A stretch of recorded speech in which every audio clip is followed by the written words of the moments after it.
It's National Signing Day across the college landscape, and Locked On has you covered with the latest for your favorite college teams. I'm Jourdan Black, and it is time to look at the class for Baylor. Alongside recruiting expert Jon Garcia, we welcome in Drake Toll for Locked On Baylor. Drake, let's talk a little bit about the quarterback room for Baylor. There's going to be a quarterback battle, and I want to know if the quarterback for next year is going to come out of this recruiting class for 2023. Yeah, Jourdan, I think everybody at Baylor really wants to know that right now, myself included, because it's right there in front of you. Blake Shapen is a 15-game starter the last 2 years who has given Baylor a lot of really solid minutes and given Baylor a lot of really bad heartbreak. And so Bears fans generally are ready to move on. But the coaching staff has ridden him out. They have allowed 2 or 3 guys, I say allowed, they've seen 2 or 3 guys transfer out of this program because they've stuck with Blake Shapen. And now they've brought 2 guys in, and Sawyer Robertson from Mississippi State, RJ Martinez from Northern Arizona. I don't see Martinez making an instant impact, but Robertson could be the guy to dethrone Blake Shapen if this staff feels as though Shapen's just not delivering, because a lot of the fans feel that way, and you see it. A 6-7 record coming off of 12-2 and a Sugar Bowl victory with a Big 12 title was not what Bears fans were expecting. And if you're going to point blame on somebody, they say the most popular guy in town is usually the backup quarterback, and that's what it felt like this year. So if Sawyer Robertson steps in as, if there is one crown jewel of this class, it'd be him, because he's the de facto 4-star QB that everybody wants to talk about. If he's able to step up and make a big impact, not only could he make a spring football QB competition interesting, he could take the position outright and be the guy for the Bears next year. And I think a lot of people want to see that. So much of the recruiting game nowadays is going into the transfer portal, and Dave Aranda usually isn't the guy to do that. So kind of a change in strategy this year. Tell us a little bit about what he did in going to the portal this year and how that makes up this 2023 class. Yeah, Dave Aranda's an old school ball coach. If you're going to go and look at somebody's Twitter account for entertainment purposes, please don't go to Dave Aranda's. He's not great at the whole bells and whistles there. And that's shown in his first 2 years in the transfer portal. Really only took 5 guys. And then this year he took 10. He's plugging a lot of new holes that the defense has, especially with new defensive coordinator Matt Powledge coming in.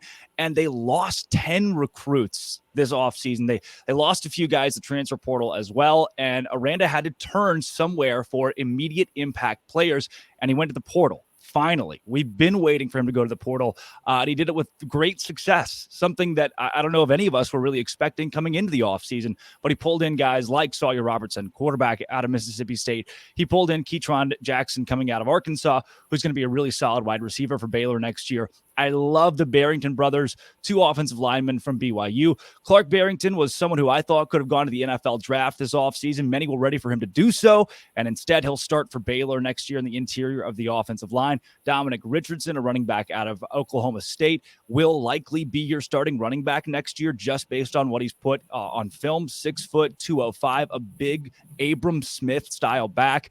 Baylor's recruiting class is built by the transfer portal because they lost so many of their marquee guys in the class of 2023 out of the high school ranks. And so this transfer class is what's going to keep Baylor afloat next season. Well, mentioning losing guys, Jon, that happens for every recruiting class. You're going to lose some, you're going to flip some, but you never want to have as many decommits as Baylor had this year. What do you make of those decommitments, and what does it say about Baylor and just the makeup of what's going on in the Big 12? What do you just make of the number of decommitments that Baylor had this year? Well, look, on the positive side, Jourdan, it means that the staff is still evaluating at a very high level. You're talking Austin Novosad, committed for a year before flipping to Oregon. Terrion York, a guy who really wasn't ranked when he was committed to Baylor, has a huge senior season. Now he's signed to Texas A&M. Christian Braithwaite, another versatile second-level player, he's off to LSU. So you're talking about borderline blue chip recruits that Baylor's identifying first among not only schools in the state of Texas, but among Power 5 programs in general. So the identification and evaluation parts of the acquisition processes are great. It's just holding on for dear life at the end. And there's so many factors that go into decommitments. For some, it's waiting on that other offer. Hey, this is an opportunity I didn't initially consider. Now it's here. We have to do some due diligence. Sometimes it's just that simple.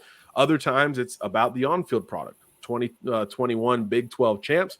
2022, not so much. That stuff, that momentum that 21 created tailed off a good bit. And the quarterback position, as Drake so eloquently detailed, has a lot to do with it. So there's a bit of a turning point or crossroads here for Baylor on the field, and it does impact the recruiting trail as those 10 decommitments do reflect. But the front end of this machine is still operating at a very high level. So it's about that long-term haul, holding on longer, later in the game, which is really, again, like you said, Jourdan, hard for everybody to do this time of year. Alabama, Georgia, all these schools deal with decommitments, just maybe not so many long-standing decommitments like Baylor, which again is more of a tip of the cap than something negative. You both have mentioned a number of guys by name. Do any of those guys stick out as recruits that'll make an impact in year one that will see playing time early? Drake, we'll start with you. Yeah, I really have liked Matthew Kloffenstein, big tight end out of Arizona. He's a borderline 4-star kid who's going to bring an instant impact on not just the offensive line, but also in the passing game. Baylor likes using tight ends. They used Ben Sims a lot last year, and Ben Sims is gone. So where's his replacement? Could very well be 6'5", 220-pound Matthew Kloffenstein. Really impressed with Bryson Washington from Franklin, Texas. State championship athlete, can play running back, can play receiver, can really do it all. Diversity on offense, 5'11", 200 pounds. Going to bring another big power option for the Bears. And then sticking with the offense, Isaiah Robinson, offensive tackle, 4-star kid from Arlington, 6'7", 300 pounds, already has the big build. Baylor's offensive line's got a lot of questions next year. They're going to lose 5 starters. You got to do something, and they're not only going to lose 5 starters, but their quote 6th man, the O-line, is transferred, Micah Maskua. So Isaiah Robinson, you don't want a true freshman to start on your offensive line, but might just be the case for that guy. John, who sticks out to you?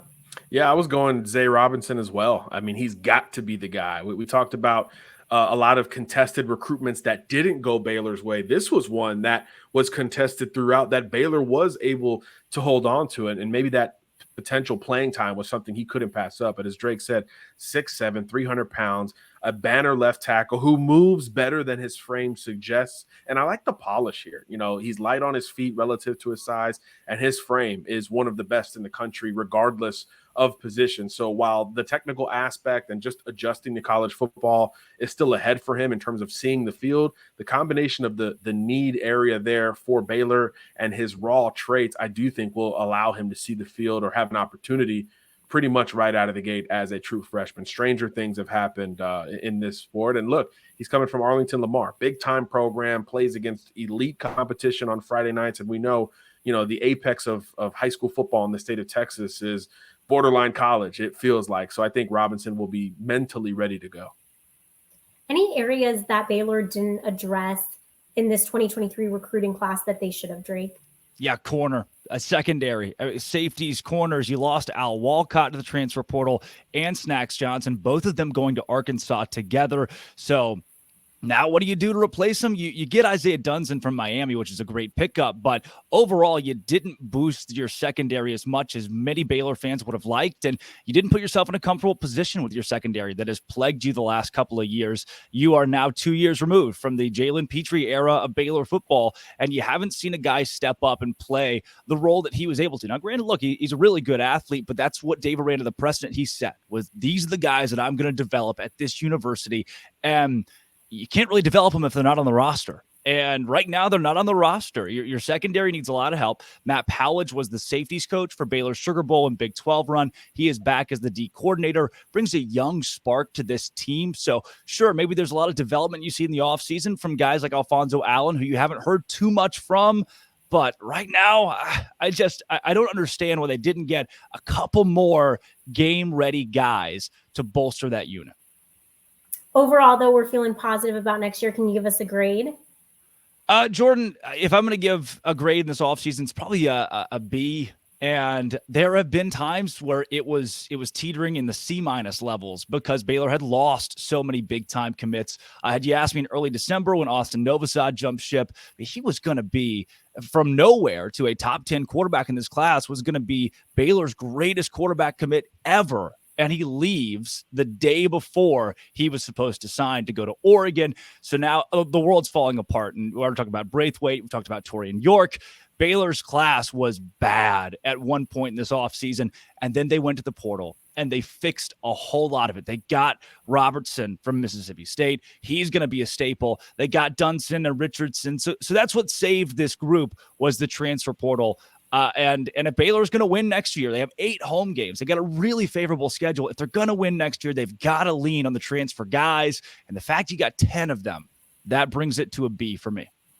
John, you sticking with a B, or you got a different grade? Yeah, I'm right on line there. I thought you missed on certain positions. Drake highlighted the secondary. You obviously missed that quarterback when Novosad bolted there at the 11th hour. Didn't bring in a running back from the high school ranks either, but you compensated with the portal at both of those positions.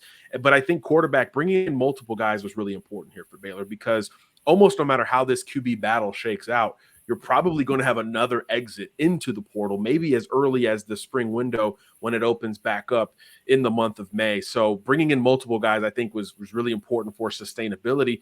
And who knows, Baylor could dip right back into the portal looking for another QB before all is said and done. But I thought, being in the state of Texas, you could grab a late high school addition at the position, but it just tells you how comfortable and set they thought they were with Austin Novosad. I remember, yes, Oregon flipped him late, but before that, Notre Dame, Ohio State, Texas A&M, everybody was trying to flip this kid unsuccessfully. So Baylor had a reason to be confident in holding on to him. But obviously the Ducks were too much to pass up in the end after a late visit, and the relationship he's long had with the new Ducks OC, Will Stein, who comes from the state of Texas.